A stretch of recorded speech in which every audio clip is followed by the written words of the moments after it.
मौजूद हुई खजौली थाना क्षेत्र अंतर्गत जो है बेला कोठी में और प्राथमिक विद्यालय बेला कोठी में, और यहाँ एक मामला सामने आया जो कई बच्चों का आरोप है। जो यहाँ एक शिक्षक है जिसके द्वारा जो है मैडम के साथ और हम लोगों के साथ जो है कहीं न कहीं अश्लील हरकतें, गंदी हरकतें करते हैं। इस मैटर को लेकर हम यहाँ आए और मैडम भी है साथ में। विशेष हम जानते हैं क्या सच्चाई है। क्या नाम है आपका? रेखा देवी। क्या मामला है, क्यों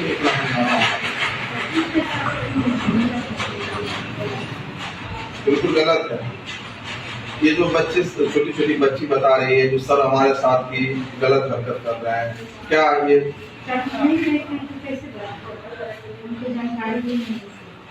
बोला जब मैडम का सर के साथ देखे हैं, गलत हरकत करते हुए भी देखे हैं। बच्ची से जब बात की है तो ये भी बोल रहे हैं जो मोबाइल हम लोगों को